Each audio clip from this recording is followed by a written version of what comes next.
I want to hear the story of how you manifested cinnamon rolls, actually. I was sitting outside. I actually had a wonderful morning. I was sitting in my side yard sunning. I have a cold plunge outside, and it's just a freezer correctly attached to electricity, a freezer full of water. And then I finished and had no dreams of cinnamon roll, but then a cinnamon roll showed up.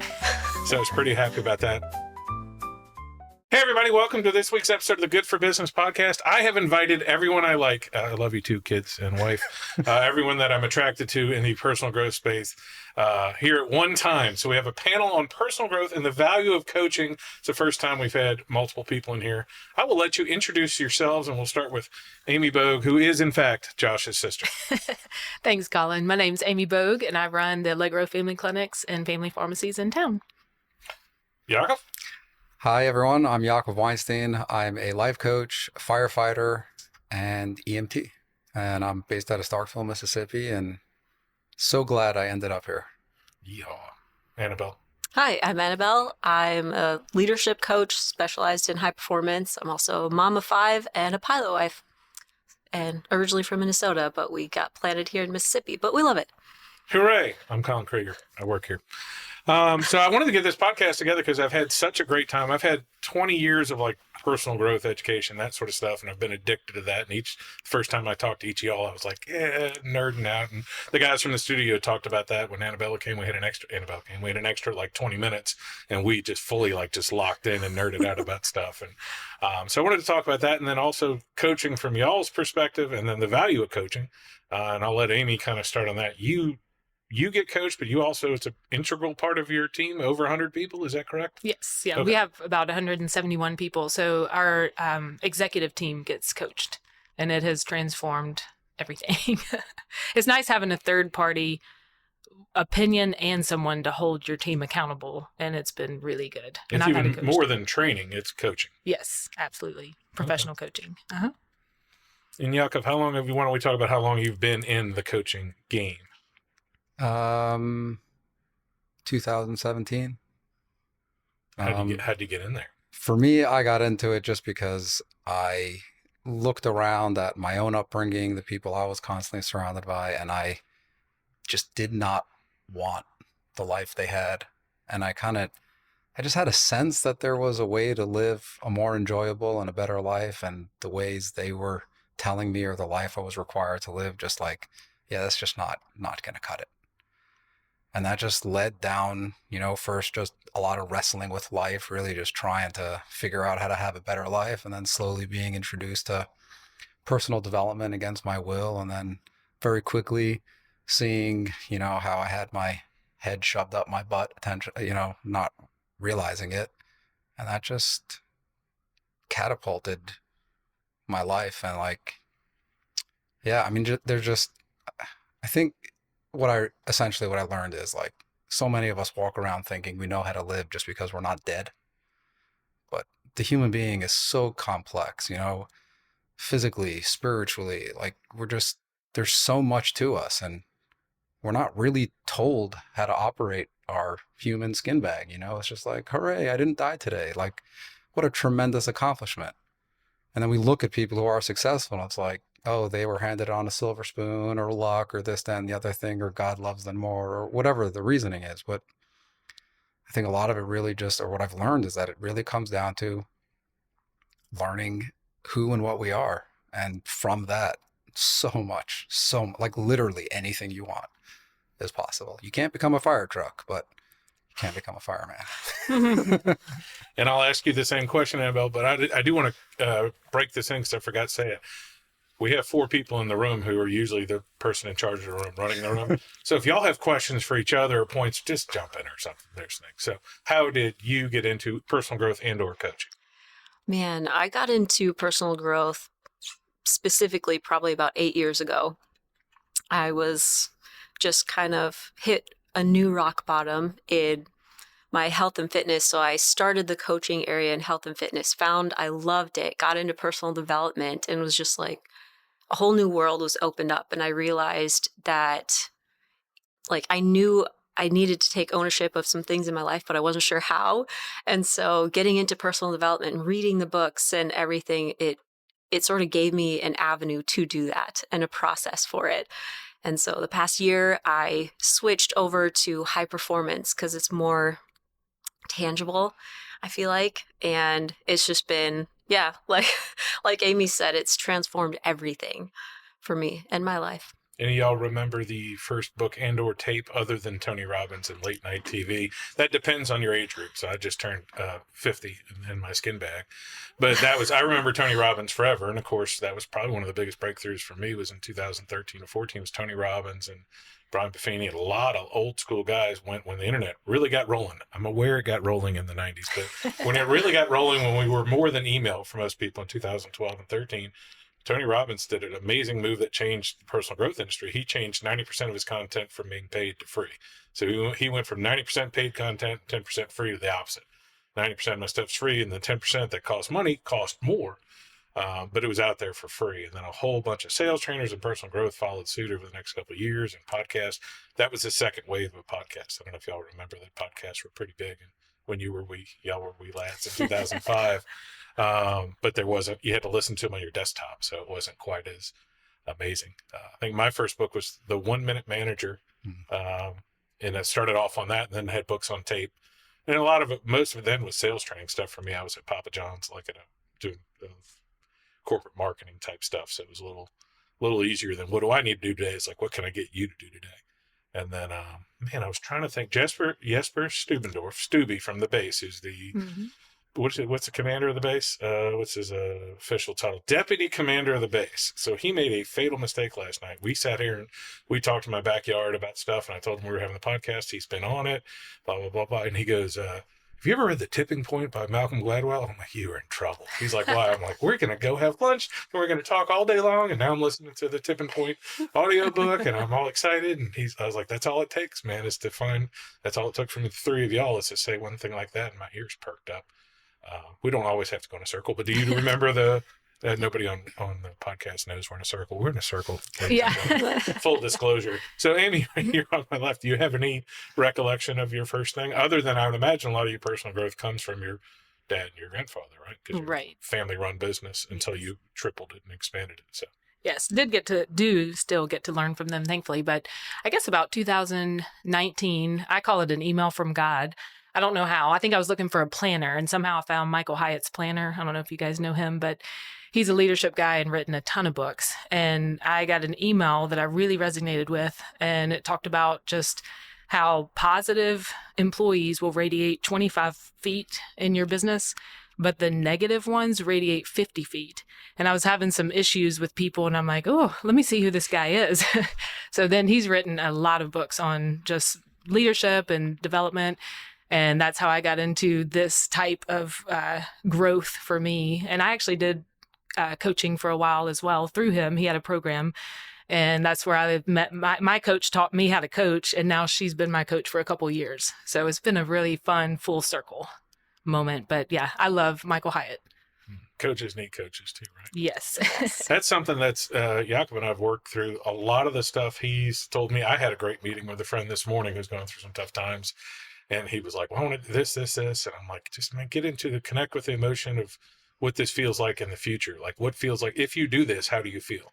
Not everything's he wasn't talking about a positive thing. He was talking about, I have to mention something bad to somebody. I'm like, I don't know if I should do it. I'm like, well, how do you feel in the future looking at that emotion? And we've talked a lot about how it's affected my kids, where my kids have come back to me and I hear, we talked about the movie, The Butterfly Effect, where there's this one point where the guy in one of these flashback memories is going, how are you doing this? And the kid is essentially altering the past memory.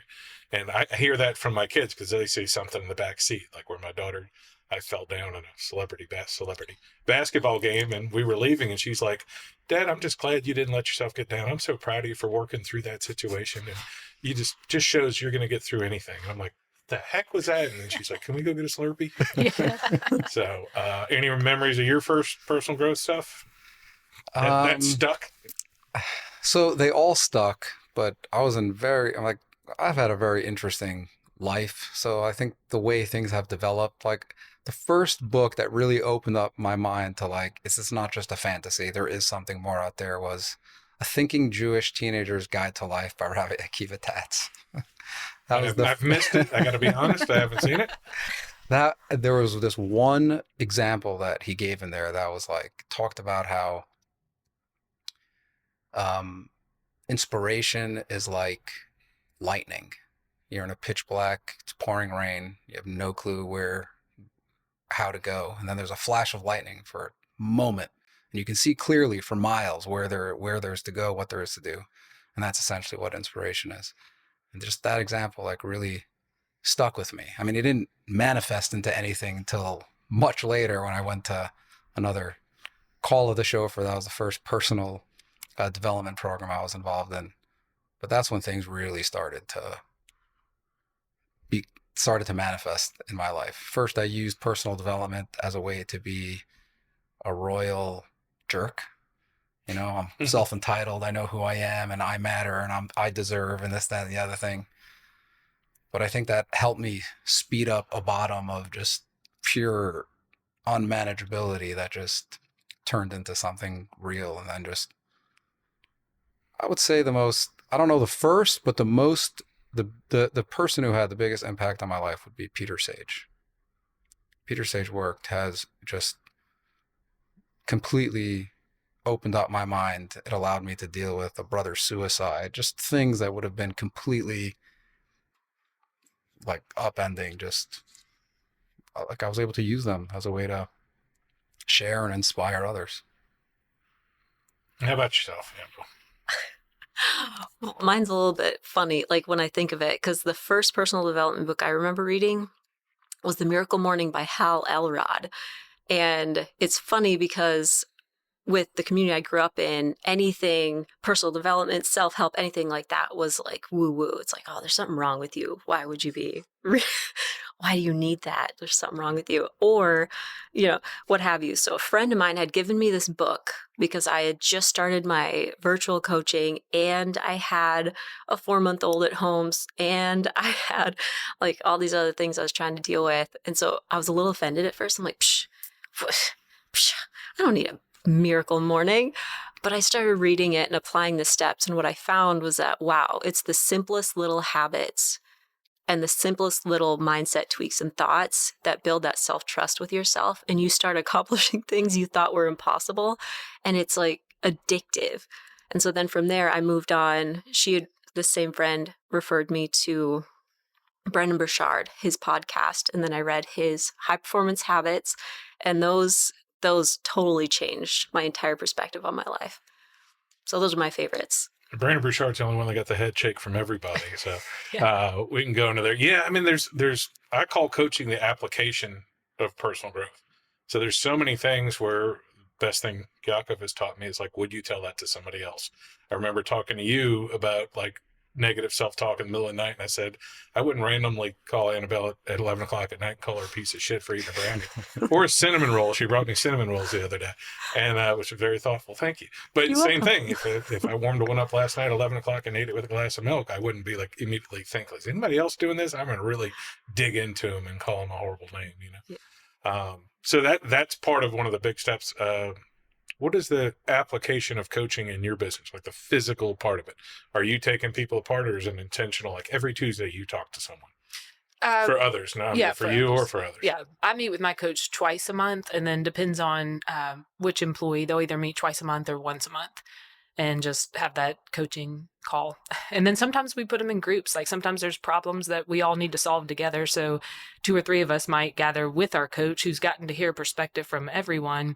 And it's just really helpful to have that outside opinion and wisdom that's non-biased, because they're stepping back. They're not in the business every day, but they can see things like my blind spots or some of their blind spots. They get to call those out and hold us accountable. It's very good. Yeah, having that outside perspective in all areas of our life is whether it's a coach or a friend, like we're not meant to go at this alone. And I think a lot now it's, a lot less, but I think a lot of us, it's like, got to bootstrap it. What does it say about me if I can't figure this out by myself? What's wrong with me if I need this?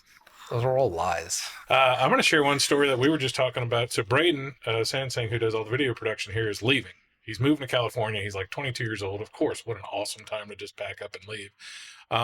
But back to like, this will serve me somehow. Like every lesson in life that you don't learn until months later or whatever. This Michael Francesi was this mafia dude who came and spoke in town at a Christian men's conference in early August, like a month after we started the podcast. And I'm like, cool, what a great break. They called me and asked me to help with the conference. I can meet him. This will serve me so well. It'll make the podcast bigger. It's going to be a great thing. They told us no for like 3 or 4 weeks. And on the ride to the show, I rode on the ride with him and charmed him. And he's like, yeah, we'll go ahead and do one, 20 minutes or whatever. I get it. It was beautiful. And it really didn't help the readership or the viewership or at all. Did nothing at all. Fast forward like a month ago, Braden calls me and he's like, well, I've been following him and his daughter started a podcast, and she posted on Instagram, like, I need somebody to edit my podcast. And he jumped on there, got the job editing, sending the video of our thing as to get the job. And now he's moving in California to go not only help them, but do other things. And I just, the moment he called me, I was just over the moon, you know what I mean? And I don't know if 20 years ago, if I'd have been like, well, I didn't get anything out of this or whatever, but I was just so thrilled the way I'd be for like a parent. I told somebody this the other day where I was telling a story about trying to be gracious and appreciative of things going in your life and your life happening for you or through you either way. And I said, I look back now at the teachings from my mom and my stepfather, who were, unbeknownst to me, were personal growth gurus. My mom with a 35-year AA chip in her pocket, my stepfather with 35 years worth of AA chips in his pocket. He went down swinging. But like 15 years ago, I worked at the Packet newspaper here, and there was a phenomenon, mainly in the African-American community, of them fixing up cars, and they put Oreo logo on the side, or Ritz crackers, or Dr. Pepper on the car.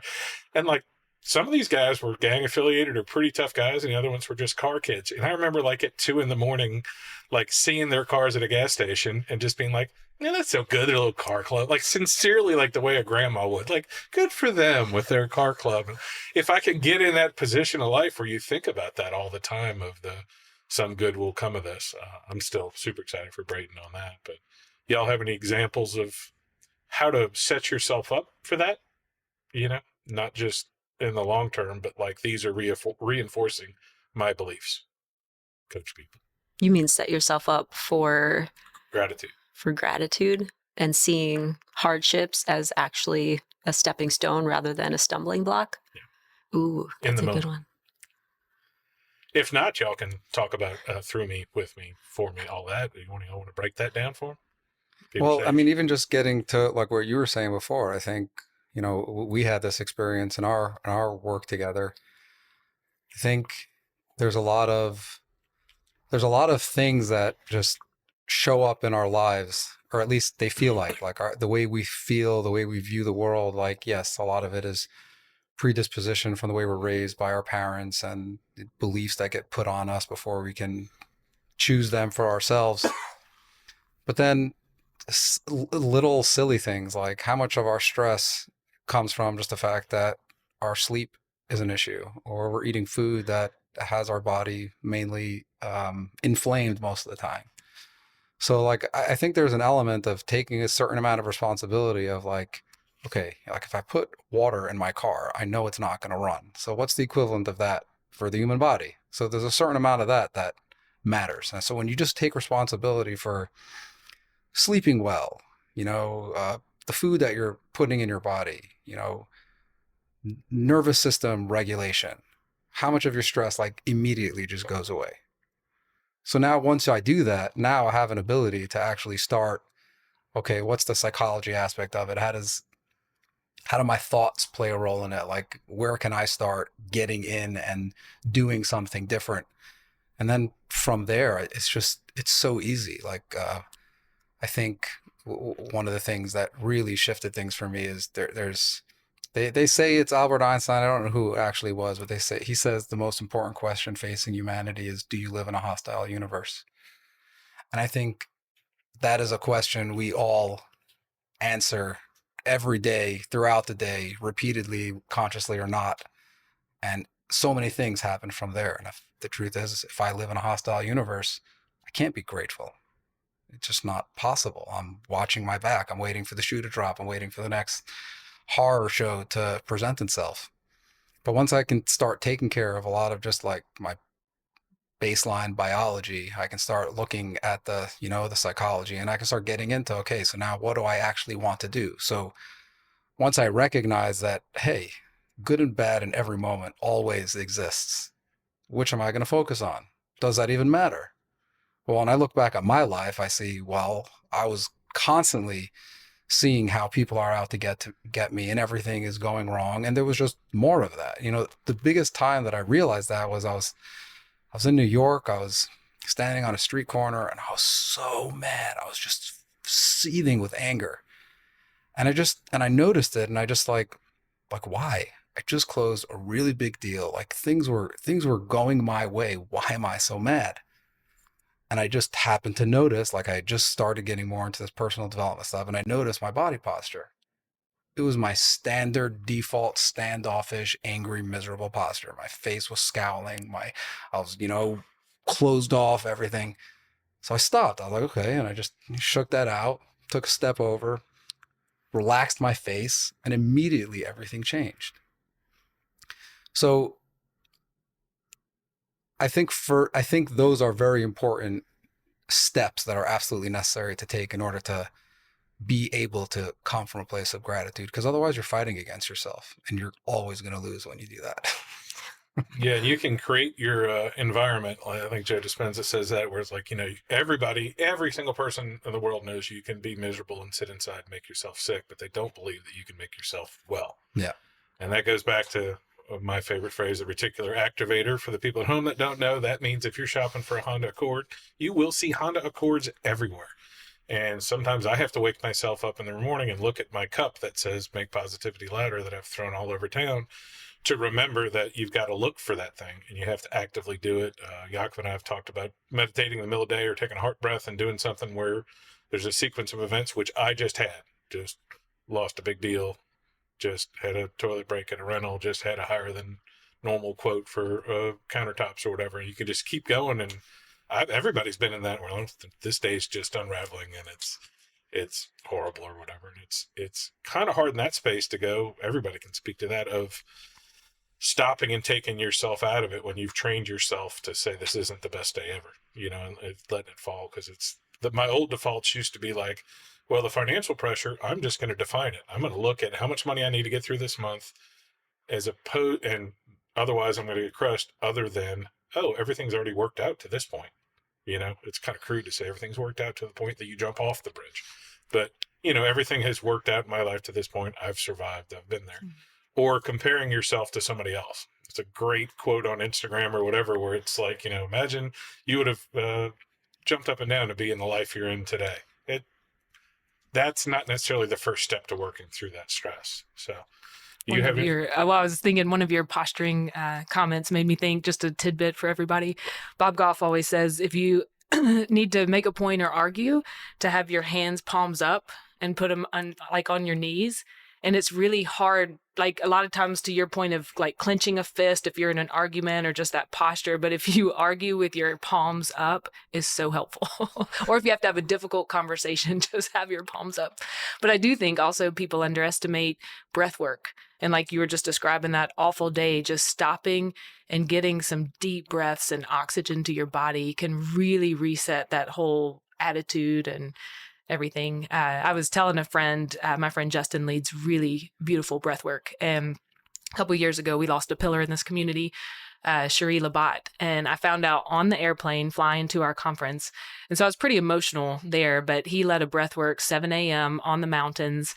And it was super healing. I know that sounds crazy, but the way that he led it for an hour, it's like it reset my entire body. I was able to grieve while deep breathing. And then I felt restored. So I just wanted to plug that in, because I think breathwork is very powerful. Yeah, that's nervous system regulation. I mean, essentially, that we are a series of chemical reactions. Like, we like to make it sound more complicated than that, but that's really what we are. And it's so easy for all that stuff to get out of whack and to feel something just because that's the way I've always felt.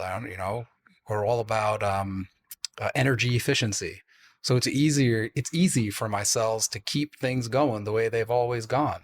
But things like breath work, I mean, we need oxygen, like, really badly. And think about how you are when you're stressed. You're breathing more shallow. That's what happens when your sympathetic system is going. It all comes down to, like, our breath is the easiest way to quickly reset our nervous system. And take a day where it's like, yeah, well, we'll try again tomorrow. Yeah, and if you're wondering how to do that, there's so many little 2-minute videos, and it has a little ball, and it'll tell you to breathe in, hold your breath, breathe out. You can have someone guide you. I think Spotify has some. Just listen to it for a minute and kind of stop in your day. It can really reset it. And the most interesting phenomenon for me behind breath work is how often I forget why I was in a bad mood. Where it's like, I'm like, was it, and a lot of times it wasn't like an actual issue.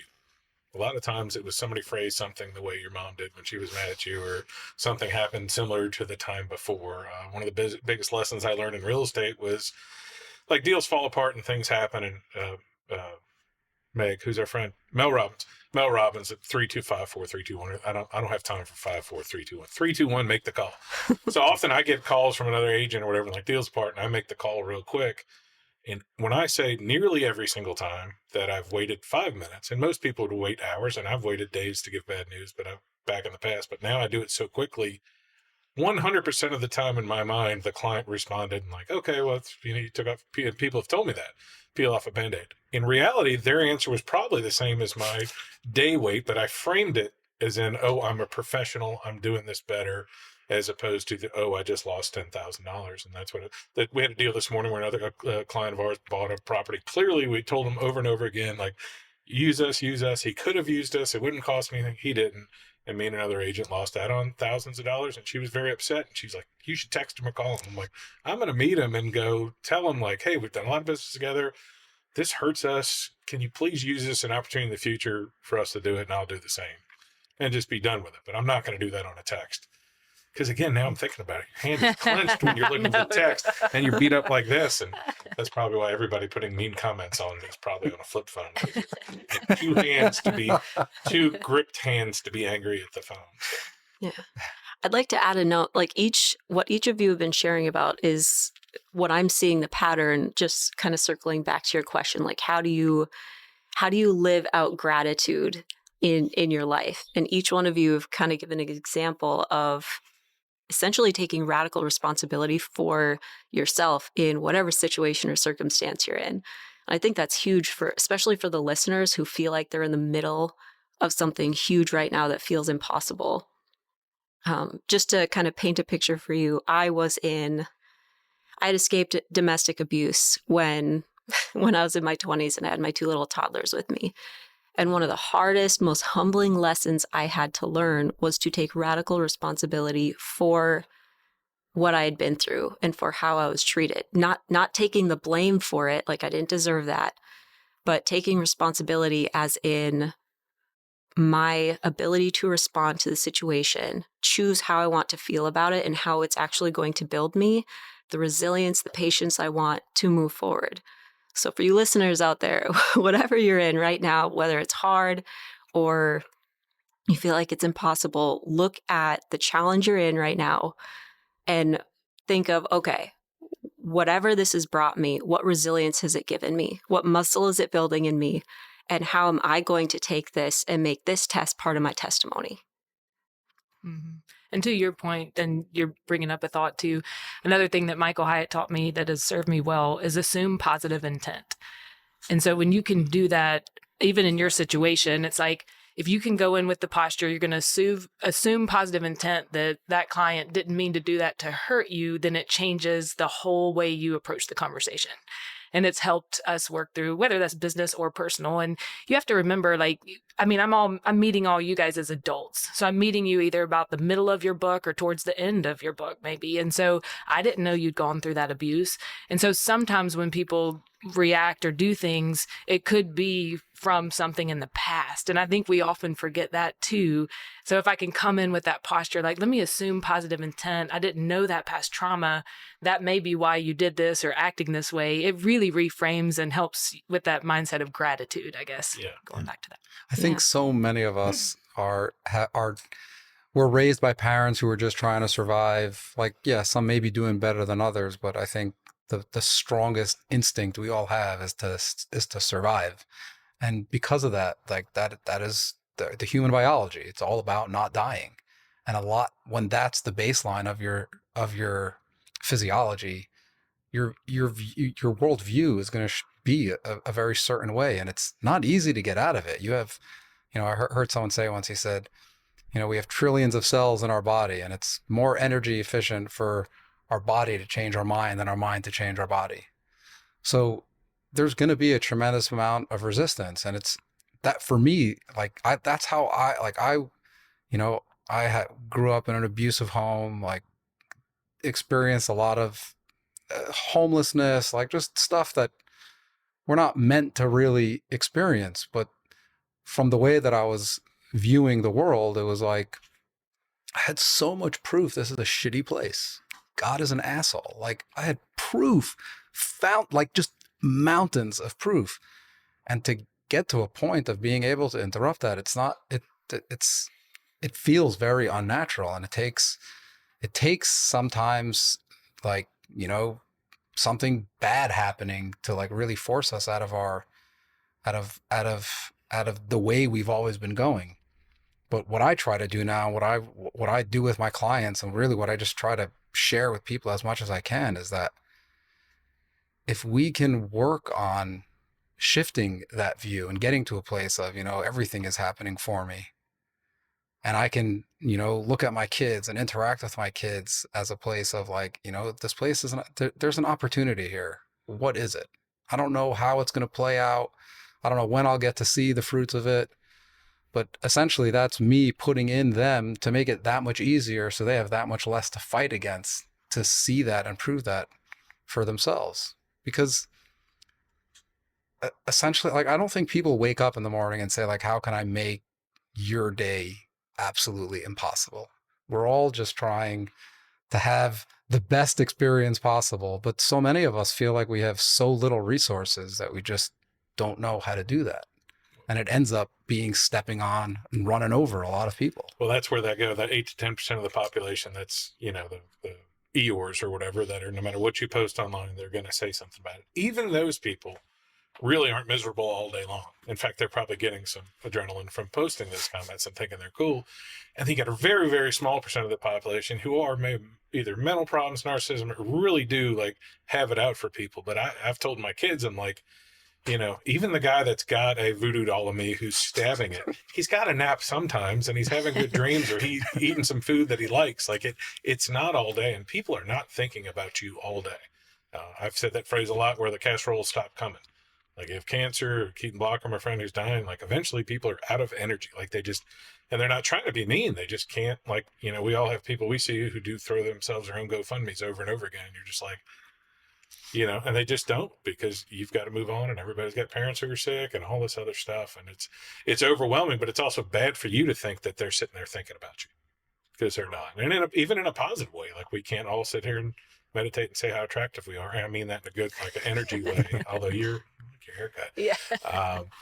Yeah. So that's one of my favorite things to tell my kids. They're having a lot of 3 teenage daughters. So there's fights that come up with girls or disagreements. And I'm they are probably spending some time not liking you every day, but they're very easily distracted the next time they scroll up on the screen. And I said, if you just show them love, and great thing, I was just talking to my friend this morning, Russell Poole, who was on a podcast about this, talking to him about an hour ago about this, where I said, I was kind of out of place yesterday. It really wasn't everything going wrong. It was probably food, because it was 10 in the morning, and I had I didn't eat breakfast, and which I didn't want. And I'm scrolling through, and I just zipped up the Tony Robbins podcast and went to an episode from 9 years ago. And they start talking, and 5 minutes into it, they start going about, well, if you're having stress with somebody else in your life, including yourself from last week or last year, take a deep breath and go, I'm sorry. I love you. Please forgive me. Thank you. And which is a mantra to say over and over and over and over and over and over again. And I was just I was which was funny, because I had thought about that the day before. I haven't done that enough, because somebody was a jerk, a jerk to me last week. And that's what had happened. Then I looked back, I'm oh, well, that guy was kind of a jerk to me. And so then I wrote an email to my boss explaining why he was a jerk to me, which would have been my therapy 10 years ago. It's let's lay it out. Let's talk to somebody else about it who's just going to reinforce that he was a jerk to you. And then I've been doing that now for 2 days straight. Not even listening to the podcast every time I'm in the car. Not about him, just in general, of speaking that into the world. And you may be the best, you may know too, and I don't know if you ever, can you speak to explain the hierarchy of through me, for me, to me? Sure. So I learned about this from Peter Sage. Yeah. And I think So to me is victimhood or victimization. That's a place of seeing the world as everything is happening to you. Everyone's out to get you. And then with some work, you can get to a place of buy me, which is better, but you're still to a certain extent wrestling the world. So it's like you're taking you're coming from a place of responsibility, but now you're fighting everything. Like it all has to, like, it's all going to happen. It's either going to happen because I do it or it's not going to happen because I don't do it. But so there's a little bit more power there, but it's not sustainable. Then you can get to a place where it's for me or through me. And now you're starting to like recognize that there's more to this world than just physical matter reality. Maybe you're internalizing some of the spiritual or religious beliefs that you have, and you recognize that everything comes from God, and if God is good, then there's a reason why this is happening to me and why it's happening to me now. And that now, so now you're like, now you're starting to see things as an opportunity. Now it's like, well, if I'm having this right now, this is $1,000 problem. But if I would be later on in my life where I'd have this, that, and the other thing, it would be $100,000 problem. So I'd much rather learn this now at $1,000. So, oh, wow, thank you so much for this opportunity. And just what's interesting is that just like what happens inside the body, like when we're under stress, there's less blood that flows to your prefrontal cortex. You literally have less ability to use your brain.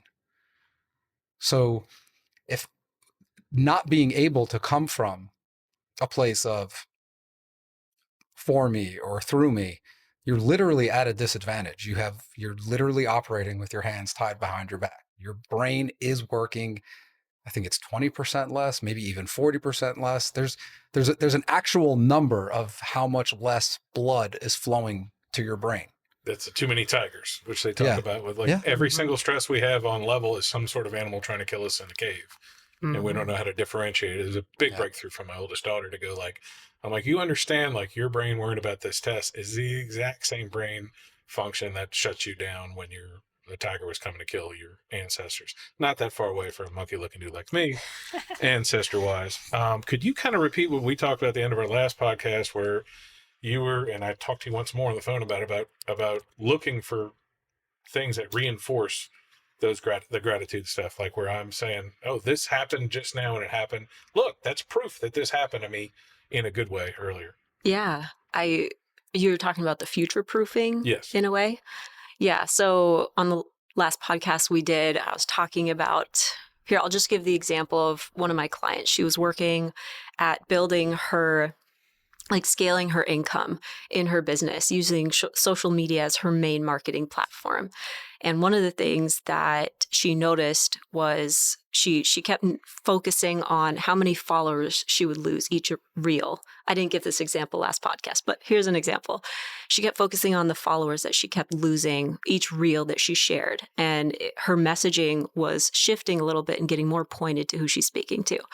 And she came to me and she was just like, man, I am losing so many followers. I'm missing the point. What's happening? And so I was like, okay, how is this happening for you? So what is this proving for you? And I had her go look at her follows, and she had lost like 80 followers, but gained 70 new followers. I was like, okay, what is this telling you?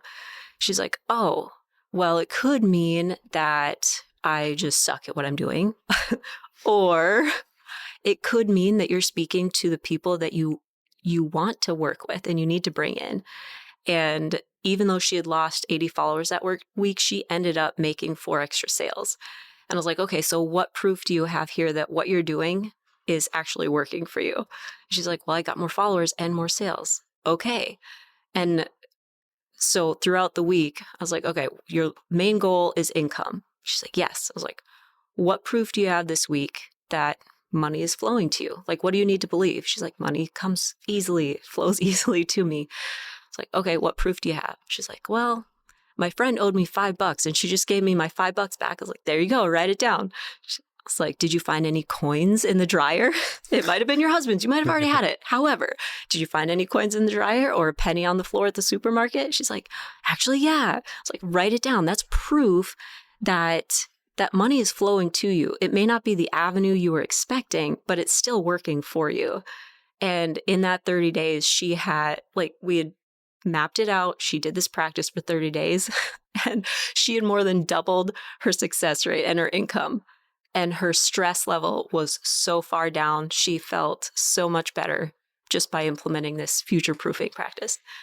Yeah, and a lot of people, including myself, when we start talking about manifesting, they think of what our kids are doing now, putting a Lamborghini on the wall of on their bedroom wall, which is, there's nothing wrong with that, but it's somewhat intangible. When we talk about in my mantras or whatever we say, where you're reaffirming things, people don't realize that, like, much like when you're shopping for a Honda Accord, if you put in your mindset that, like, I make this much money, I do this business, everything, it frames how everything you look at during the day.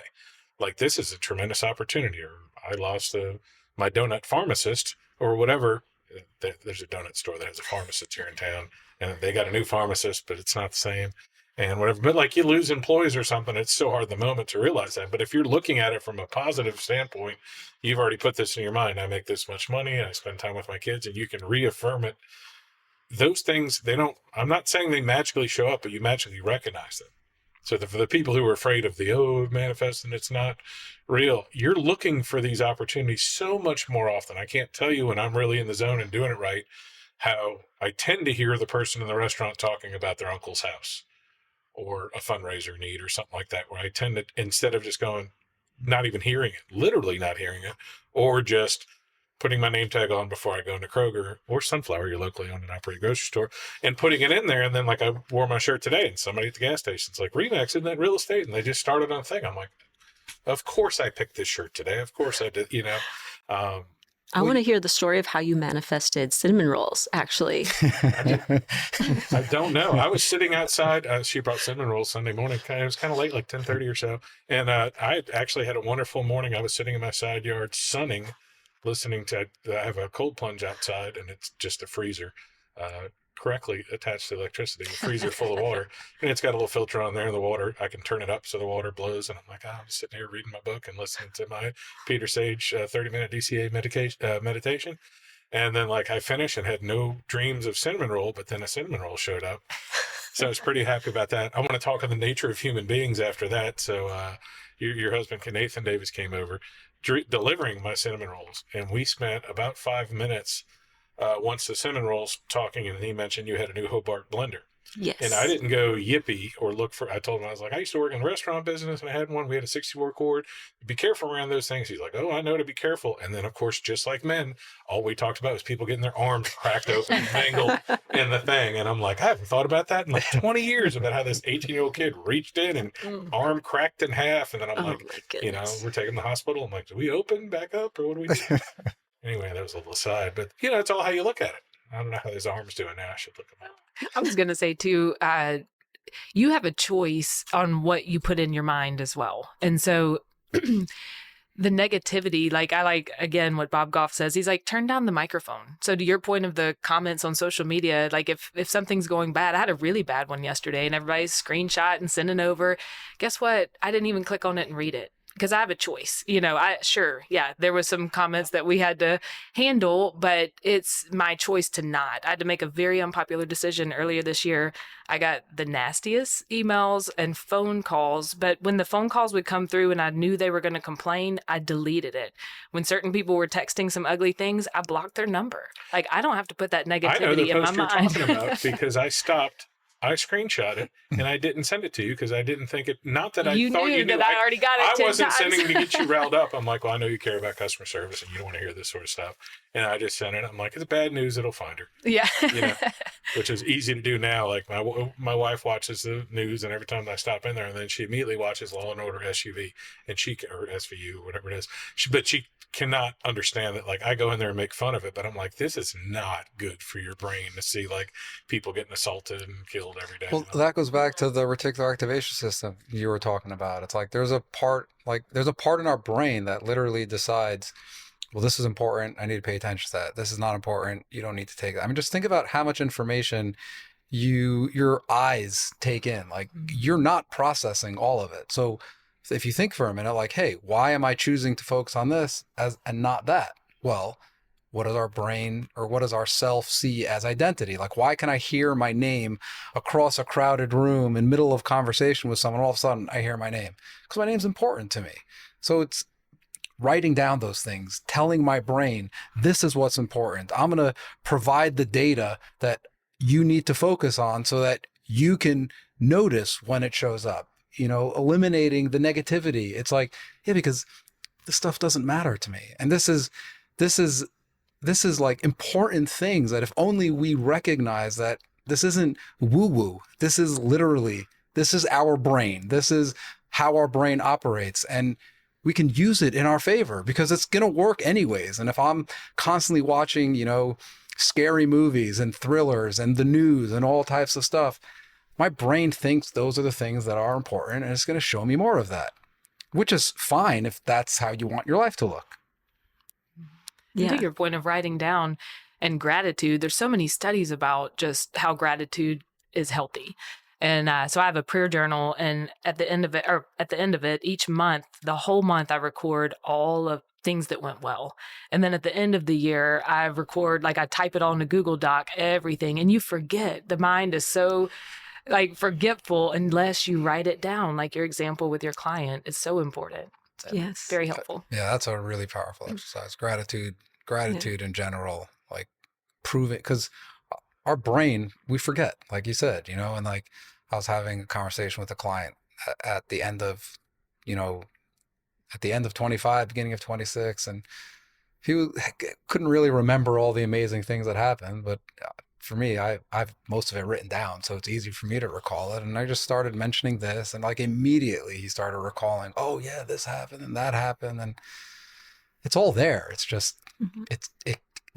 we're wired to survive. So missing something, not paying attention to the good isn't necessarily about our survival, but oh, there's a car coming down the street. Oh, that's my survival. So that's that default mode that's always trying to creep in there. And when we learn that we can actually be responsible for the data coming in, like, oh my God, the output just completely changes.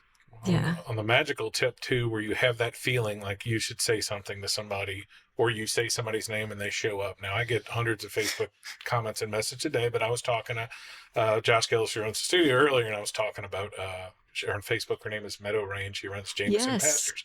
And I'm like, she's this cool kid from whatever. And she's kind of dating like a clean cut guy. And we're talking about personality types, about how something, and then she just messaged me about something. And I'm thinking like, and then I go back and I think, so yesterday I was picking up my kid at school, and the police chief, who's from Columbus, might be going to Jackson. And I was saying he doesn't, and I think part of the reason he's going is because he doesn't feel appreciated here. And I was like, man, I'm going to send him a video, even though he's a tough cop guy. I was like, I'm going to send it. And then I didn't send it. At 3:15 yesterday, that was at 3 o'clock. At 3:15 yesterday, he was saving some kid's life on 15th Street North, a kid who shot himself in the leg. And I'm thinking, like, in hindsight, it would have been great if I'd done the video and sent it right before he did that. But then I sent it later that night. I was like, dude, I was going to send this to you at 2 o'clock today. Apparently you were busy. And I think of how many times that happens where I do it and somebody's like, oh my gosh, I needed that video today. And then there's sometimes where I forget, which I just forgave myself for, because somebody gave me an absolutely unbelievable 50th birthday card that I look at all the time. And so thank you for that. You're you hear my welcome. voice crack. So I'll send you a video later. But it had like 3 things she liked about me that was on there. It was Or like, 50. It was like 50 things. And then I was like, I was like, just now, I was like, I feel bad that I never sent her that video that I thought about sending her. And so now we've talked about that a lot. I will pull the car over and be like, this is, I've referred to it as my mom used to call all the time. I said it in one of the podcasts where she would be just like, baby, I love you. And I'm like 23 years old. I'm like, okay. And I do that all the time now. I'm like, I'm just so proud of you. And they're like, all right, dude. Like, man, you're doing such a good job. And they're like, all right. And that's why I started sending videos, is because that pause where they're like, what are you doing to me? Like, for anybody, just, it's hard to take compliments sometimes. It's hard to do it without downplaying it. I've gotten over that habit of like, oh, no. I'm like, oh, thank you. Take a deep breath. Thank you for that. Thank you. Yeah. What you did. That's definitely something I've had to work on too, is like the receiving of compliments and stuff. But I want to point out before we continue just what a gift it is for you to follow that prompting and the ripple to message people and stuff when it like pops into your mind. I call them promptings. And because you never know, like we said, what somebody's going through. And I don't know how many times I've either sent message, because I do the same thing. I send somebody a message or I receive a message and it was so pinpoint on. It's just like, how the heck did you know I needed to hear that right now? Or vice versa. So what a blessing that you get to use your influence to do that. As far as all the supernatural stuff and personal growth and manifesting and all that, I think that's the biggest thing. I can't tell you how many times I've been at work at 10 in the morning and I'm like, I probably need to send these kids something about their house not selling and how bad it is. And then I've gotten distracted or your brain forgets or I see a cinnamon roll on my desk. And then like an hour later, I'm like, hey, any update on the house? And I'm like, man, if I had sent that, that would have been so perfect. You know what I mean? So I don't know what the connection is there. We can argue that it's a connection that we've had enough life experiences that we know this is probably the time they're thinking about it. And maybe because it's hot outside and or whatever. That's an amazing part of life that where you're like, oh, how cool is that? There have been studies that were done where they've split apart DNA, put them on opposite side, or put them miles and miles apart and do one thing to one and something happens to the other. And I mean, if you think about it, I mean, we are kind of all made up from the same stuff. There's a certain amount of interconnectability, whether you want to look at it from a religious perspective or biology, evolutionary perspective. I think those things show up in our brains because we're meant to do something about it. But it takes a certain amount of practice and discipline to actually be on it. And I mean, I'm sure you've experienced this also, like how many times you said it before, actually sent something to a client and it was like, that's the exact thing I needed to hear now, or just reaching out to somebody. And it's not always this dramatic, but sometimes you get in a conversation with someone, it causes them to miss something. And that made sure they weren't in an environment that would have been extremely detrimental to them. Like I think intuition is one of those skills that we're not really trained on or taught to hone in and practice and be disciplined in. But yeah, and sometimes you can act like you can feel like so weird sending it, like, oh, I'm being such a dork right now. Like, it feels so silly to send this message, but you're like, okay, if you send it anyway, I promise the outcome is usually better than not sending it. Mm-hmm. I remember that even with, honestly, the George Floyd stuff, just with racial reconciliation. It's like, I really wanted to reach out to some very close African-American friends and I felt dumb. I sat on that text for a while, but as soon as I sent it, the response was very positive and they knew I cared. That really led me to, in our clinic system, I decided, like, let me pull every African-American together in each clinic. And I just wanted to ask if they were okay. Because I actually saw a Harvard Business Review that said they're not. And so it was fascinating what I learned because I just said, look, I saw this. I just want to check on you guys. I know this is weird. And they're like, no, we're not okay. Like, I'm really worried for my son who's 16 and driving. And then they started telling us, to be honest, in the small town Mississippi, and this was 2020, that the differences in the clinic system of a nurse or a lab person, the questions that they would get on, do you really know how to give a shot?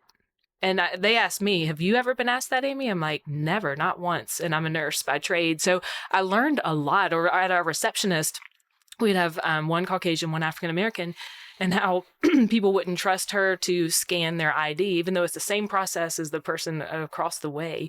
So it was very interesting, to your point of, like, I was really nervous to even broach it. But then once we did, I learned so much if you just stop and listen too. So, well, and then talk about your perspective of the world. Like, I moved up here coming from New Orleans 20 years ago, and I almost stopped myself from introducing this. There, people kind of lean into politics. I'm like, I'm like everybody, like socially liberal, like leave me alone, and fiscally conservative on a local level. And they would like stare at me.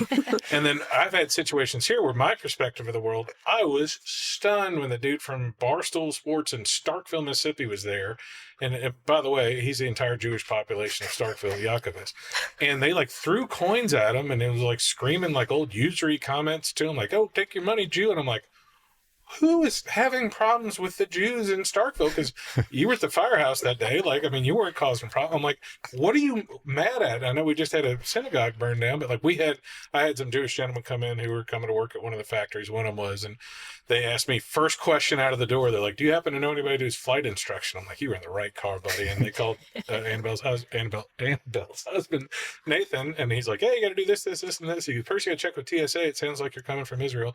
And he's like, do you know any Jewish people? I'm like, I know all of them. So I called Yaakov and put him on speakerphone. He's like, are you part of the Jewish community? He's like, you've got the entire Jewish community. Right here. And then talk about a perspective thing. I talked to him this morning, and they were like, you just told us all the thing about Columbus. And he goes, we're not telling the main guy. I forget his name. But the main guy who's coming. I shouldn't say his name on there. We'll blank that out. Well, nobody knows him. Who's coming, and he's like, he hasn't watched the news there, but dear God. He goes, what do you mean? He goes, the night we left, the kid got shot at the boat launch. Then 8 people got shot in West Point, and then the synagogue got burned in Jackson. And he's like, how far is Jackson? I'm like, 2.5 hours. He's like, you told me that there was some hate, but that it's not organized. And I'm like, I was like, I don't know. There's a mentally ill guy there in West Point. There was a mentally ill guy that shot the kid on the boat launch. And I was like, I don't know about the guy down in Jackson, but he's just like, okay, it doesn't change our perspective. But he's like, it's interesting that you just said didn't know why he remembered the Barstool Sports guy. I'm like, I don't know why he was mad. Like, I think it's important to mention though, that I just saw a notice somewhere that the U.S. Mint is taking pennies out of circulation. And for Jews who have been collecting the pennies that people are throwing at them or just bending down to pick up pennies, those are going to become super valuable soon. So there was something to it. Yeah, exactly. It's happening. Yeah, you never know. Yeah, I was told we have just a gigantic glass jar change. Don't break into my house because, as y'all know, I am a gun owner now. I've won 3 guns in the last year. I gave away the most expensive one. I haven't picked up another one, which the gun store owner is beyond belief. And now I have a gun in a box in my house with no bullets or anything like that.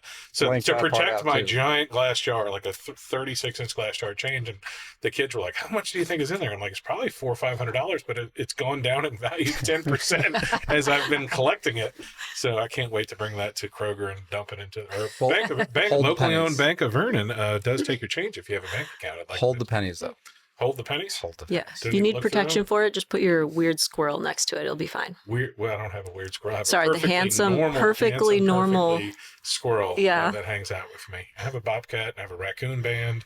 Yeah, I think the squirrel keep people away. It's kind of freaky. The guard squirrel. The guard squirrel. And the gun in a box. Yeah. Somebody asked me, like, what about the rifle you didn't pick up? I'm like, it's a 21. And everyone in the entire restaurant, Doug and Hazel's, just looked over like, there's no 21 caliber guns. They're all 22s. So, yeah, it's kind of fun. But I'm a city boy. What are you going to do? I have to think of some other questions, so I'm just going to keep talking. Y'all have any insight? We talked about how you started in coaching, right? So how many of your employees you have executives? You have 170 employees. Boss people are all in coaching? Yeah, just the higher level management. So about 5 people total right now. And how is that different? Is that different from training? Like, do you ever issue everybody a personal growth book or a Bible or anything like that? Mm-hmm. We'll go through different things with the whole leadership team. Most recently, we did Patrick Lencioni. Do you guys know him? And the, what does he call them? 6. Everybody's got 3. I know. It's like all these numbers. 6 levels. It's gears. What is it? I'm going to think about it. Yeah, thank you. Tell me what it is. 6 working. It's the working genius. Yeah, the working genius. But he says 6 something like. Types of working genius? The 6 types of working genius. Yes. Working geniuses. But it was fascinating. Those archetypes. Yeah, there's what? The each one of the, I think I've gone into it about how to make up a perfect team. And you want each one of those parts in a team. Because it's a gear. Yeah, and so the way he did it was you do want people from your team in all 6 different gears. So we just did that training in December, high level, and then he'll come back and train each division and what their results were and how we can best work together based on their talents. So yes, I do both. Try to give some different assessments and learn different types of personalities or behaviors just so people can understand why they do or don't get along. It makes a lot of sense. And of course, my geniuses are odd. You're supposed to have, like, they have them in 2 different levels, and I have 2 on the same level, which is not normal. Most people have 1 on the top and 1 on the bottom. And so I just have tons of ideas. And then they realize, like, my top 2 people, we call them the dream killers. Like, I'm over here saying all these ideas and they're just shooting all my dreams down. But you need the balance on your team to make it go. So I do enjoy those types of things. For those listening at home, genus is the type of animal family you're in, like a chimpanzee or anything like that. Or that's genus. Anyway, what I like to say, do y'all ever go to conferences or anything? I know you do, just for personal growth, or is it for Yeah, I do enjoy those things for sure. I am very defensive every single conference in the world, whether it's 2 hours, like even Forge, which is a local trade organization that gets people working in the trades. They had a conference 2 years ago and it was like 3 hours. And I'm like, every time I've gone to any conference ever, I've come away with something, either from a speaker, but more often a connection in the crowd. Jessica Bell, who's an agent in our office, went with her husband to like a concrete and construction conference in Texas. And she's like, well, it's just fun. He's there you go. He's getting promoted, blah, blah, blah. And I'm like, you're going to find some gem there. And her gem was she ran into 2 people from Columbus, one that was a wife going with somebody else, and like in real estate to make a connection with a contractor is huge. And they spent like 8 hours together. And like most of the speeches didn't do anything for her. She didn't learn about selling concrete or whatever. But those little gems, like I went to Rita Felton's thing this weekend. They had the banana ball guy there, which was pretty cool. You know what banana ball is, Yaakov? I know you don't. This guy started a franchise 10 years ago in Savannah, Georgia, and they call it Banana Ball. And now they have 3 million people on the ticket waiting list. They were just in Mississippi State, and they come and do backflips. And he broke all the traditional rules. And everything he does is customers first. So like you pay 1 ticket price. There's no taxes. The food's free. It's baseball while you're there, and it's baseball, and it's the games only last 2.5 hours, and they have dancing stuff all over the place. But I liked a lot of his talks where he was like, I think of the wording. I just told him that swing hard just in case you hit it. He said his dad used to tell him that all the time when he was growing up, and then do for one, which you can do for many. So like if you're trying to get 6,000 people on your followers and stuff, focus on a couple of them or one of them and just love them, and you'll be amazed at how many people you attract by taking such good care of that one person. I'm actually curious, circling back to the beginning, you were talking about, which I appreciate, just your humbleness and humility in it, sharing how you used to be like angry and just a jerk I think that was the word you used. I apologize if it's not the right one. But then to now, so what was, but well, I was trying to be clean and then drop the S word, so I figured it was fine. But so was there anything specifically that happened that gave you that shift? Like how, or was it a gradual process? What even brought you to the moment where you could openly just say that confidently, be like, yeah, I was an a-hole and now I don't think I am. So I don't know if I've ever shared this before. So when I first went to this first personal development group or whatever it was, this retreat, I was married to my first wife, and her parents used to host it in their very large mansion house estate thing. And that was where like I knew I already had this idea that there was more to life than what I had, and I knew people had things that there's no reason I couldn't have. Like I knew it was possible. So I was like, oh, what the heck? I'll go. It's not, I don't even know if it costed me anything because my father-in-law was essentially putting it on. And I learned so much. I learned that how much I mattered. And like I said before, that was like, I used that as a way to just speed up my bottom. Like I became so self-entitled. Like if someone wasn't going to do something for me that I felt I deserved, I was going to get it because I mattered and I deserved it.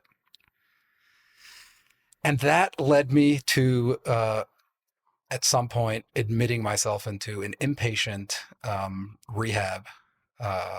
It was mainly a drug and alcohol rehab, but I went there more for behavioral problems.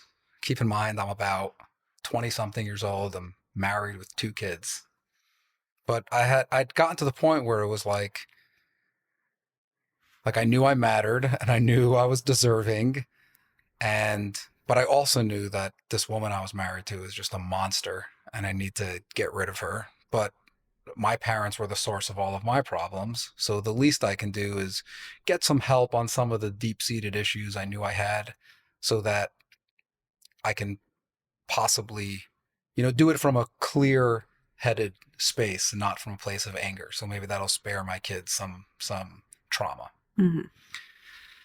And I don't remember how long I was in there for, where I was telling someone just what a bitch my ex-wife was. And as I'm reading this list to him, he's just looking at me like I'm crazy. And he's like, do you not see how much she loves you? Like, what are you talking about? Do you not hear anything I'm saying? He's like, yeah, that's my point. And it just, for some reason, it just shook me. And I was like, so I've seen everything so backwards that when I see someone loving me, I'm not even able to see that. I literally flip that upside down and see, well, there's obviously something wrong with you because I'm so screwed up. And if you love me, you must be even more twisted. And in that moment, I think that was the moment where things really shifted.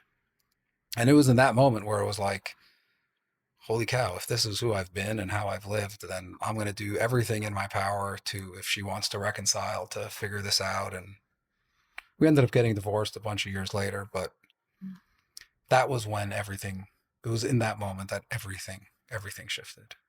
Talk about taking radical responsibility for your life, though.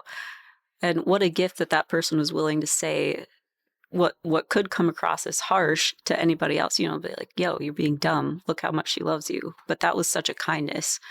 And I think a lot of people don't have someone in their life like that, which is probably why one of the big reasons why I love coaching so much is because you get to be kind by saying those hard things that people need to hear to make the change they need. You're not just there affirming them. You're willing to tell them the hard things. Oh, there's hundreds of things that Yaakov has told me that have been like, oh, and I'm not in the you're an a-hole sort of. He said asshole, I said a-hole sort of way. But we have a joke at my office that has calmed down in recent years. So I need to bring it back, and it's probably not the most kind thing. It may be a joke from 20 years ago, but there's a part of me, I think I've told you this, that is believes in the back of my head that none of this is real and I may be some special needs kid. Because I walk in and they're like, you're number one. And I'm like, yay. And they're like, here's another award. Like, goody. And then I would go in my office and be like, well, the bills are late and this, blah, blah, blah, blah. And then they're like, you're doing awesome. And I'm thinking like, how blessed to be surrounded with people that are cheering you on. I thought about that Sunday we had our first reading for Hairspray the musical. And if you ever want to feel good about yourself, go practice with a musical with the Golden Triangle Theater. All they do is tell you how awesome you were. And you can be the most off-key, off-tone person. Everybody's like cheering, they're laughing. Every single practice, every single time, all those kids are just like, I call them kids, a lot of them are college kids or some other adults. Everybody in the room is like that. And so that sometimes my identity was like, they're like, this can't be real. And then you start to, same thing, you downplay when you get the fancy award or best pharmacy or best coach or whatever. And, I'm not talking about needing a coach to bring you back down, but I've had times where he broke as a coach, like where I'm telling him something, I'm like, whatever. And he's like, there's no evidence for this whatsoever.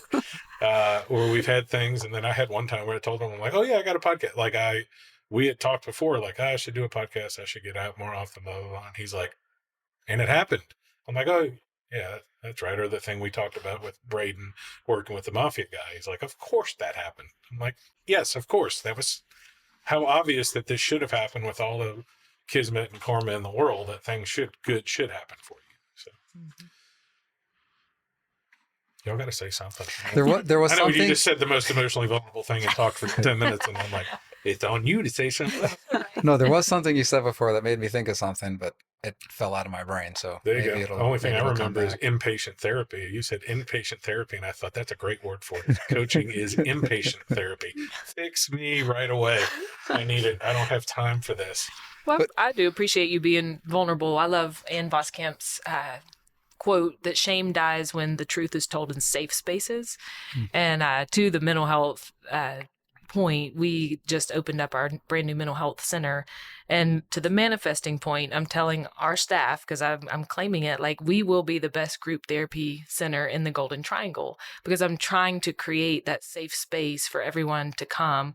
Whether, I mean, I've got all things in my head. You know, if you're parents of kids with disabilities, you are going through anything like a divorce or infertility, all those different things. When you can gather with just a few people, even around this table, 4 of us have a lot in common, then that community is so healing to like what you've gone through in your past, or what that one guy's comment shifted you.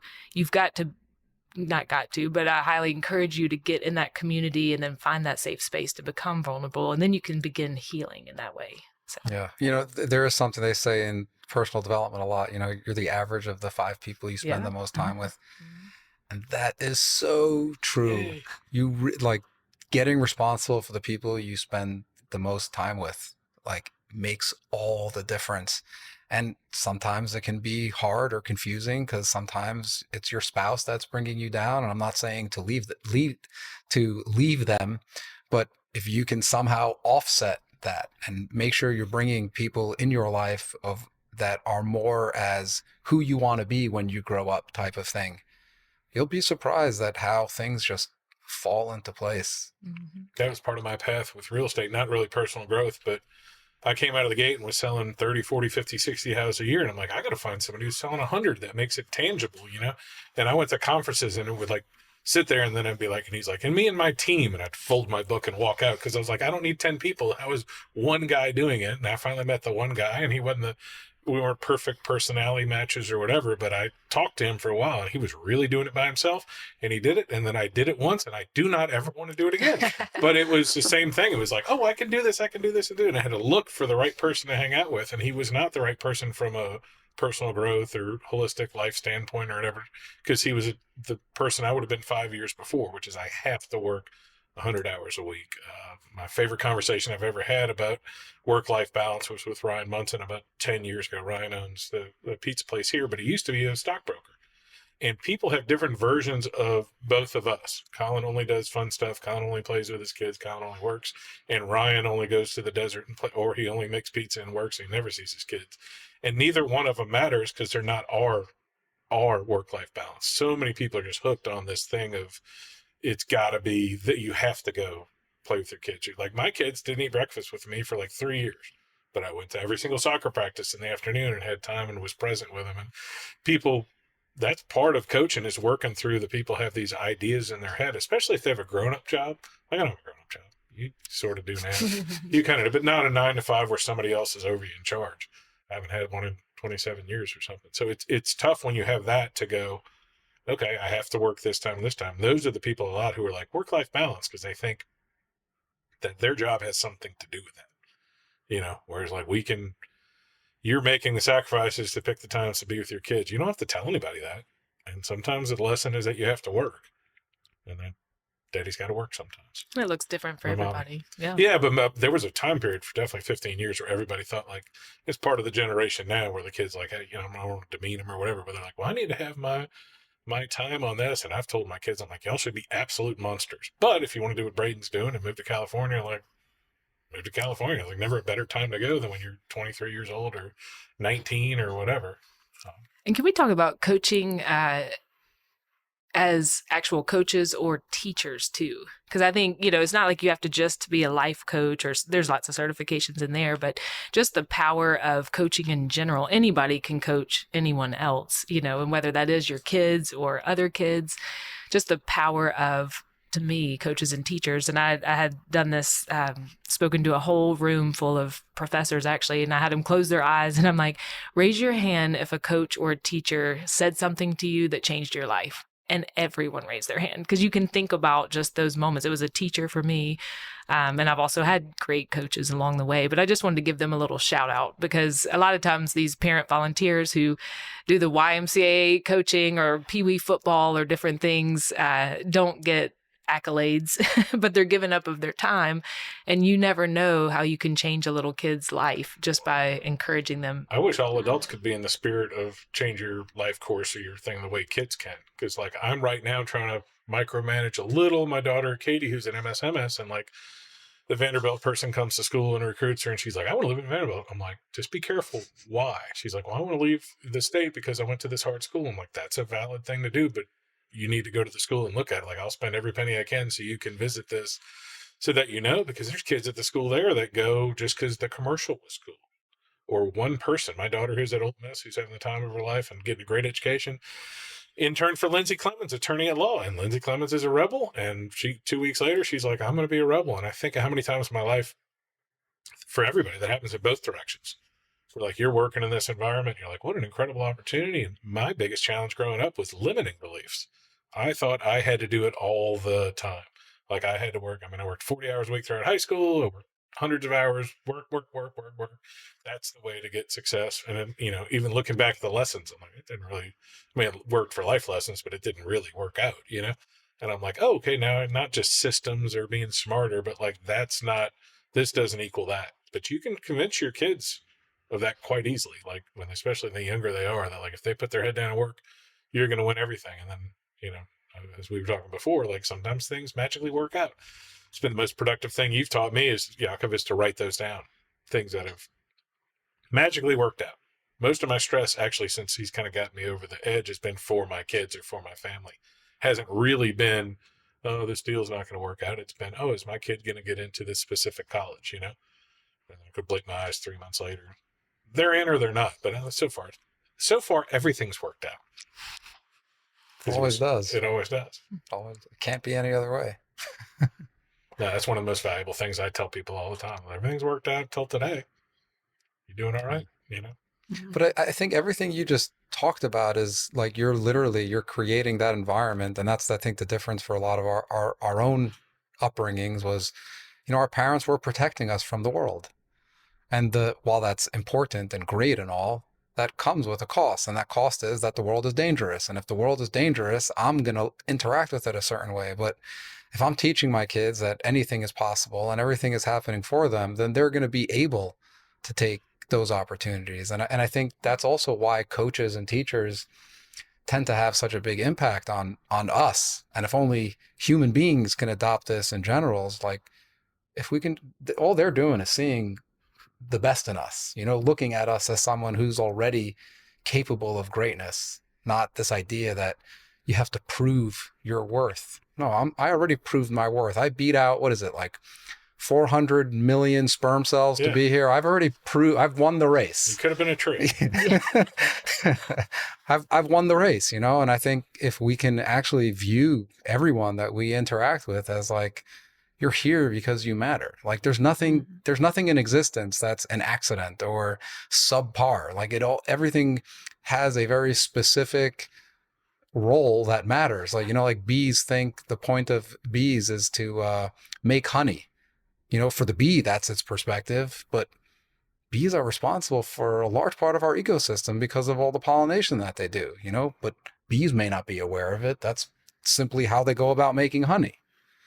And I think if we can just interact with each other that way, I know that may sound a bit like utopian, but I guess if I can just do it for the immediate people I interact with, I'm like, what's the sort of effect? Well, when it works, it works. Yeah. I can think of the days I'm floating or, I made the call to bring my daughter to the Sugar Bowl with money I didn't have for an experience that I thought she'd never have a chance. And they somehow won the game at the last minute 3 times.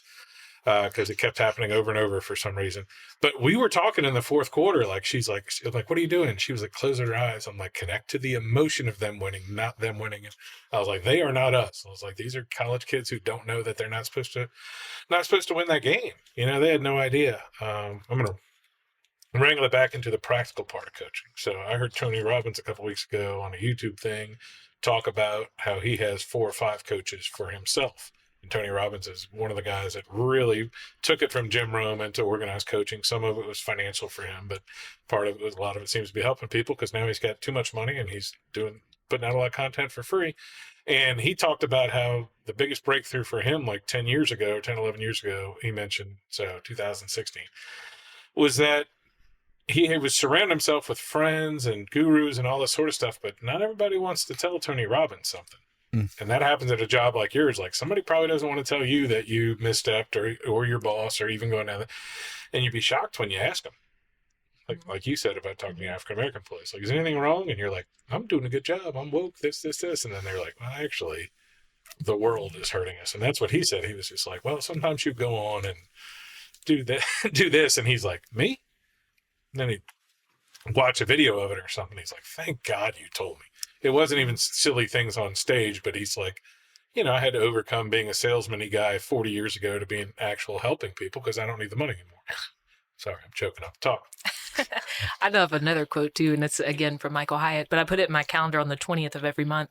And it says, what about my leadership led to this? So then I try to think about that's, towards the end of the month, but thinking through what's worked well and what's not worked well. And then what part did I have in either one of those?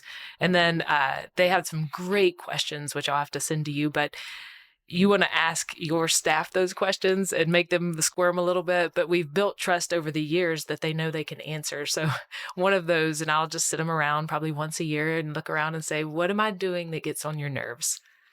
And so then they sit there and wait a minute. And then once one goes, I make them all answer the question. I'm hearing the printer go. But yeah, it's actually really helpful because then I know what habits or decisions I need to change. And we've had some reform over the years, like just all kinds of different things that I was doing that I didn't realize had this ripple effect. And so as a leader, you need to know, like, you're not perfect to that point. And there's lots of things that could be better. And that's why I think coaching's so valuable, because you guys can see that in your clients and like, well, this is a problem I'm seeing. And then we can fix it. And we work well together now. I like that. And that practice of asking that question, it also works in the home with your kids, even though it can, like, you have to, me personally, I had to like prepare my mind ahead of time to not be defensive and be like, well, you see, you're young and immature, so you don't see why I'm doing this action. I couldn't do that. But yeah, I made the practice of sitting down with my 5 sons. Well, my youngest is 4, so I don't know if he can really answer it, but asking similar questions. And at first it was the same thing. They would be like, nothing, you're perfect, Mom. I'm like, okay, seriously, guys, no. Give me something. And sure enough, there was something that I could change or adjust. And I feel like it opens up that communication. It builds trust, sets you up as a better servant leader. And it also creates just a more connected family culture, which to me can transcend to business, teams, and anywhere you are. Next week's episode of the Good for Business podcast will be a full episode with my wife on how I irritate her. Again, the printers, the satellites are talking, going down. You may need to book the whole day. The lights just dimmed a little because she calls it OCing. When I come home from a day like this and then I go to 2 or 3 events and I sit in the corner and she's like, Daddy's over Colin today. And I just sit there because like, I'm like this at 11 o'clock at night. I'm like, oh my God, this. And she's like, okay, son, like go to bed. Talk about separating week too. Coaching your kids from raising your kids. You and I touched on that a little. Yeah. I'll let Amy go first. Or do you coach your kids? Because I mean, the older the kids are, the more I'm like, hey, you got to think about how this is in your mind. What that would make you feel. And they're like, I just like their football team, Dad. Right. No, doesn't have to be that deep. Yeah. I know. Sometimes my kids, I get on their nerves. I like to ask a lot of questions, and then not open-ended questions, because you do get to dig a little deeper. I do enjoy coaching my kids and just trying to, what you were saying is reframing their position. A lot of times it goes back to the gratitude talk too. Like if they're complaining about something and then I say, okay, now name 5 things you're grateful for. Mm-hmm. And then all of a sudden you can see the shift in the car and it's like, okay, actually we've got a lot to be thankful for right now. Mm. So I do, I do enjoy coaching my kids, and I probably get on their nerves a lot. Same. Yeah. Well, they'll probably hear it 20 years from now. I've been blessed with the older one where she's like really embraced some of the stuff, with the pressures that go to school. Like we used to tell about our middle kid, we weren't worried about her. Like we used to throw her out in the woods and she'd be fine. But in reality, it was the older one who's had more conversations about stuff and was an adult when my wife went through her health challenges. You talked to me last time about coaching your kids. Do you have to take a deep breath sometimes when you're doing it? Absolutely. Now, by the way, she's got one kid that's like 7 foot tall and one that's this tall. Yeah, they're 4 to 17, so it's a kid in almost every stage right now. And so They're all boys again. yeah, like they're to all reiterate. boys. So for example, the 17-year-old, he's at a place where I am sort of offering coaching invitations more because he's trying to figure out what he wants to do next and where he wants to stay, how he wants, like, what does success look like for him. And he's also highly independent, and he also doesn't like other people telling him what he should be doing. He likes to figure it out on his own. So it's this weird balance between, okay, would you like me to listen, or would you like help finding a solution? I think just asking that question, it's essentially asking, do you want me to be mom right now, or do you want me to be coach? And sometimes he's ready to actually dive deeper, and other times he's like, no, just listen to me complain and, you know, dump word vomit all over, and then I'll figure it out on my I can't own. tell you when the kids get older how hard it is not to try to manipulate them. Like I'm talking about this college thing. I'm like, go anywhere you want.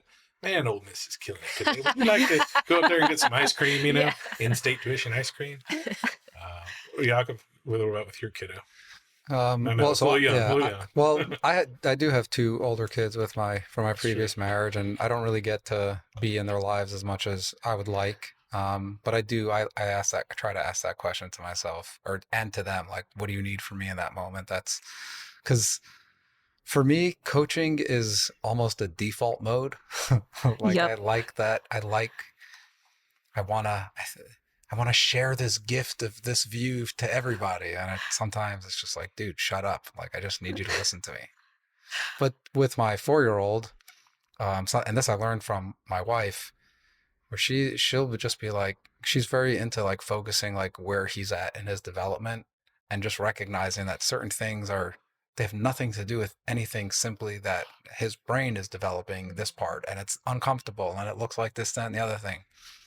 So I just try to be that like a safe space or an environment. And it's like, if he needs to throw a tantrum, like make sure there's no sharp objects around, like anything he can hit his head on or throw or hurt me, and just, do you need a hug now? Like, I find like this isn't who I was when my older kids were this age. And I kind of makes me a little sad that I didn't get to be that way for them. But we also all have our own journey, and we needed all those things in the beginning that had us show up however we are. Like, you know, we're never going to protect our kids from the lessons they're meant to learn here, and that kind of sucks. But Yeah. I do think being vulnerable as a parent is healthy because they need to know we're not perfect too. Yes. And, you know, I have raised my voice and I have yelled. And even when they were 4 or younger, I just remember getting on their level and then apologizing. Like, I lost my temper and I'm sorry. And they remember those moments because I think some parents I think we talked about it earlier, that, you know, I have to have it all together. Well, none of us do. It's our first time to do it, you know? And I remember a story. Bryson was probably 5 and he had spilled my coffee, you know, my brand new mug and hot coffee, and it went everywhere. And you have just a split second to like yell and be mad. Or like I took a deep breath and I got on my knee and I said, hey, Bryson, I've broken a mug and I've spilled coffee before too. I'm like, it's going to be okay. Let's go in that other room, you know? But he still will talk about that sometimes. Like, remember when you didn't like yell at me? And so those coachable moments, you know, are just, I don't know, important for parents to remember. We don't have it all together. And it's so fun, actually, when you see your kids sort of implementing the things that you've coached them through. Like my 11-year-old the other day, I forget what happened. I'd like dropped something and was just cleaning it up. And, oh, no.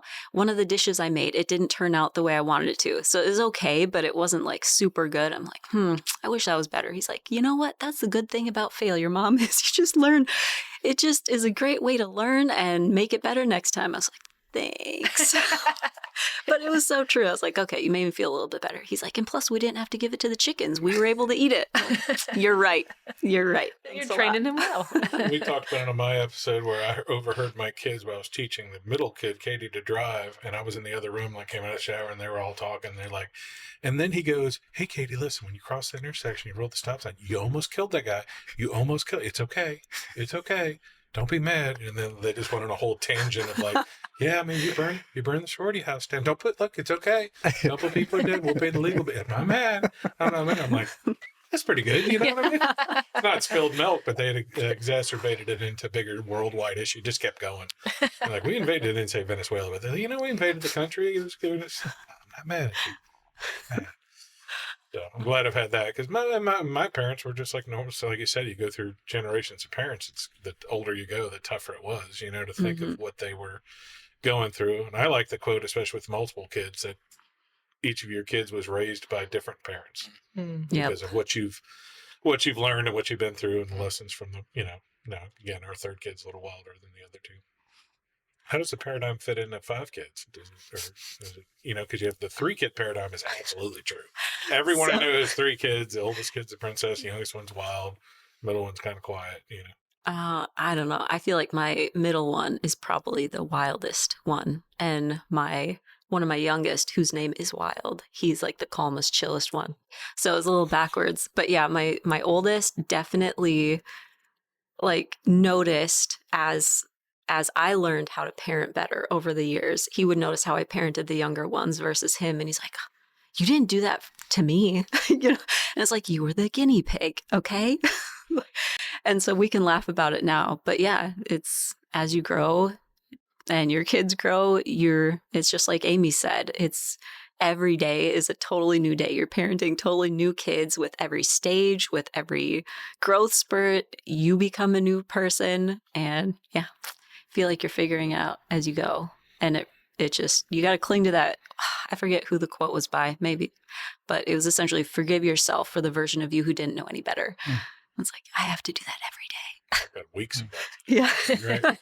So let's talk about the practical part of coaching, which every coach would be different for every client, and every client within that coaching thing would be different. What's the practical, like, onboarding stuff? So somebody calls you, says, I think I want coaching. Do you talk to them for free for once, or do you do it, or do you set up a personality evaluation? Do you just look at my criminal record, and do you automatically just take me on? Who do you want? Okay. Either one. Well, for me, I typically hop on a free consult. We figure out where are you at? Where do you want to go? Are we a good fit? I give them kind of a life assessment with different scores on different life categories. Where are you at? What does success look like by the end of this, 12-week program? We'll customize a package for them, and then we work one-on-one. They can pick an hour a week, an hour a month, and yeah, we just work through the high performance methods and the curriculum I have, and we help them get where they want to go. And does that include fitness? Habits. It sort of like not specifically, unless that is a high marker on their specific goals. Because I mean, in high performance, yes, your health and your fitness is a huge part of how you interact with the world. It's a huge part of how you treat others. It's a huge part of how you lead. The better you feel, the better you lead. And so we definitely incorporate that into it without me becoming a personal trainer on the side. Yeah, speaking of which, so do you have a business coach, a life coach, and a fitness coach? Because I know you're huge into fitness. I guess I have my own fitness coach. I used to teach aerobics for 15 years. But I do. It's a very important part of my day. It's a non-negotiable. Absolutely. Is that why they got out of the donut business? Again, there was a gas station. We turned it into a beer cave. Pharmacy and donuts at the same place. And now a beer cave is in there. And now they have beer. We took out the pharmacy and put the beer, so everybody's happy. Yeah. Yeah. No, fitness is so, and I think people underestimate, to your point of just, are you drinking enough? Are you sleeping enough? Are you moving? It doesn't have to be exercise, but your body needs movement. At the minimum, those 10,000 steps just to move around. People get intimidated by the word exercise, especially at the beginning of the year. They're like, what do I do? Where do I start? And it's really just moving. Yeah. And figuring out, it's like, what do you enjoy? Like, if you hate lifting weights, don't go to the gym. If you love playing tennis, great. Go play tennis. Find a friend, meet up with them. Go play it. But if it's something you enjoy, you tend to last longer doing it. And I agree with it being a non-negotiable, because my goal is to out-energy my kids up until I'm like past grandma age. I'll be on my deathbed, still be able to outrun my grandkids. So that's my goal. 150. That's right. And a lot of, if you think True. about practical goals, I've got some friends that are becoming grandparents and they're like, I want to be able to sit comfortably on the floor and play with my grandkids. Mhm. So what does that look like? What exercises or movements do I need to do to make sure I can function as a cool grandparent playing on the floor? Okay, well, that's motivating. Whatever Yeah. motivates you works. Absolutely. Yaakov, what would you talk about, like onboarding somebody, whether it's So life or business? The interesting part about coaching overall is it seems to be nationwide. It's much easier to get somebody to come in and be a business. Tanya Dukes, who's on her podcast that's coming out the day after we record this, she's a life coach, but business coach. But I'm pretty sure she reels people in on the business. I just talked to one of her clients yesterday. They're like, yeah, she gets me in the business stuff, and then we end up like, she tells me to get my bank account together and get this organized, but most of it ends up becoming life stuff because it's all intertangled. So Mhm. you're predominantly a life coach. Is that what I can say? yeah, I mean, for me, I think you can really only coach on what your experience has been, and unlike Tanya Dukes, I haven't had a tremendous amount of time in the corporate world, making a difference there. So for me, I'll usually start off with a free, what do I call it? Consultation. Yeah, something interview. like a discovery session, or just to get to know the person. Because if we're not like one, I want to see where you're at. You may not like me, and I I want can to see see that. if we can, Sorry. if I can't possibly. Ooh. if I think I could even make a difference for you. And then from there, if you decide that you want to work together, I will send you a evaluation. You probably remember filling that out. It's pretty intense. Goes through all different areas of your life just to really get an idea of where you're at, what your perspective is. And because for me, I mean, essentially, the coaching for me really comes down to helping a person learn to operate from a place of gratitude where the world is everything is happening for me. I mean, that's literally that's the point of my coaching, because for me that's where everything in my life started shifting. That's where the ability to start making more money, interact, have better relations, like absolutely everything shifted for me. And that's what I want to share with people. And I think I don't care if you're a business person or a stay-at-home mom, like that is what's going to allow you to be successful and make a difference in whatever you're doing. I like that. The statistics have been the same way for years, that 10% of people ever attempt any personal growth stuff in their life, and only 1%, air quote, stick with it over a long period of time, including conferences and all that other sort of stuff. What kind of marketing do y'all have to do to get people? I know, Annabelle, you do stuff. I know you do posts, and some of them, when I first met you, when I first recognized you, seemed to be a little more coaching focused, and now at least the stuff I see on Instagram is more like your family and your daily life, and then a lesson thrown in there. Yeah. So for me, I don't know. I have fun on social media. That used to be my kind of main marketing source when I was with health and fitness coaching. But with the high performance coaching, leadership coaching, that's been 100% referrals from people. So I don't know that my social Yeah. media brings in many people, but it does. I don't know. It's a great way that I feel like I can just serve, sort of use it as both a family memory diary in a way, and also share a lesson in every single thing that I put out there, Yeah. and share a little glimpse of what coaching can look like, or personal development can look like in a real life scenario. But yeah, most of my clients have come to me from just referrals, and people loving working with me and sending me a friend. Well, and it's a big referral. It's very, like I talk about financial advisors and our BNI networking group, and real estate agents are kind of tough to refer because it's such a big commitment. And if God, Lord knows, when you refer a handyman or somebody to fix a toilet and they don't do right, you hear about it. Mm. And I can't imagine a life coach scenario where they're like, you ruined my life. Right. Although that it's hard. And for you, Yaakov, I know when you're... My clients also, they come from referrals. I want to be able to market myself. It's just that's been a ongoing struggle. I'm working through We it. both need to coach each other on that. He has suggested several times that I should be a coach, and he knows I cower into it like a little child. It's too big of a concept for me, I believe is the phrase I said amongst my other things in life. So I should probably do it. You'd make an excellent real estate coach. Yeah, you would. Maybe one day. Mhm. Oh, look, agreement. Small business. I did have a breakthrough with that where some people, Josh included, tried to, he's like, you just need to be a marketing and small business coach. So I have plenty of time to do it though. So I'm excited. I'm a little bored right now. If Colin Krieger, Remax Partners, 329 sold. If you're looking for any business in there. And that's part of the big commitment to that. It's just like we were talking about my issue with a friend who was doing it. Like, it's kind of an investment. It's been one of the best investments of my life, but it's an investment. Mhm. And some people don't think they can do it until they do it. And some people think they can't afford it and they're just missing it. But it's a big hit for you on your side and on their side when they don't. Yeah. All right, we're getting sort of close to the end. So I'm going to start with Amy. If you want to give them your minute elevator pitch. Not that you're selling anything, but I think people may want to come work for you now, Well, that would be or to great. be around you. Are you in any civic groups or Rotary at Kiwanis Exchange? Rotary, Okay. yeah. Mm-hmm. So like, if they want to come see you at work or come find you, or just come work out with you and hang out. Yeah, I'm mostly at Allegro Plaza on the corner of 45 and Blue Cut. I guess I want to wrap up by just saying, don't do life alone.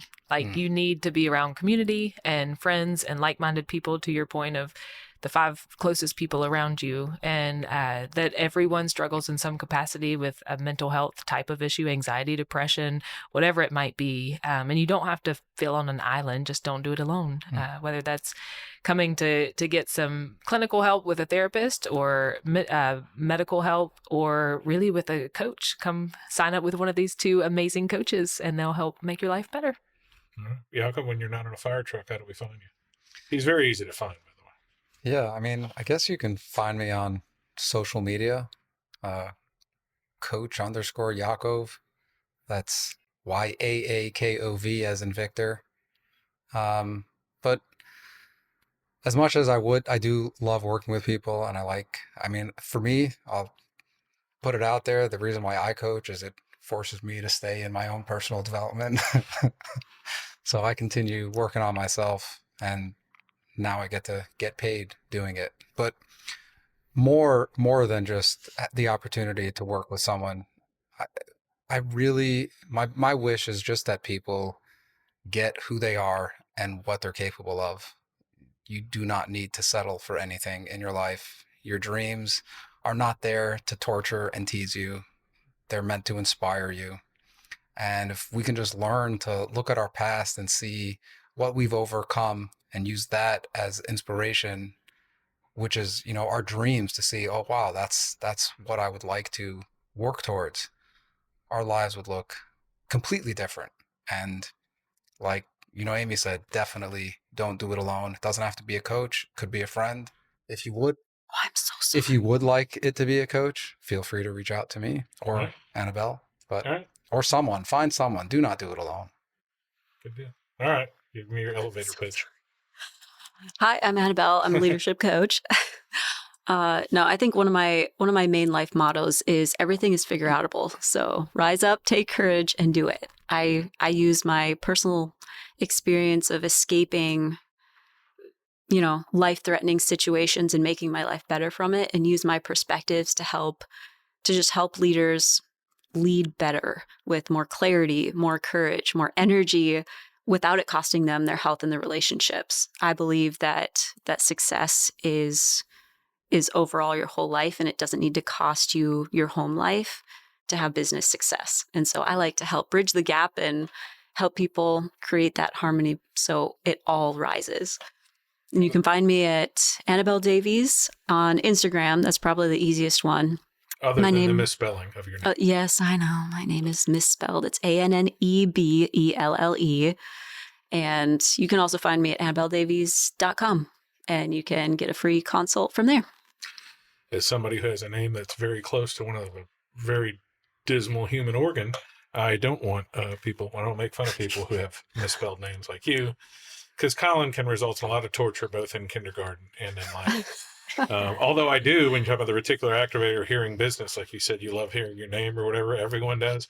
It's tough because I'll be places and they're like, I'm Colin, I'm like this. And I'm just like, when I'm on, I'm like, are they talking about me? And they're like, no, they're talking about Colin, their friend. One last thing I did think about, can any of y'all touch on, or all touch on there's not much of a difference, but there is, and people may be thinking it incorrectly, is there a difference between therapy and coaching?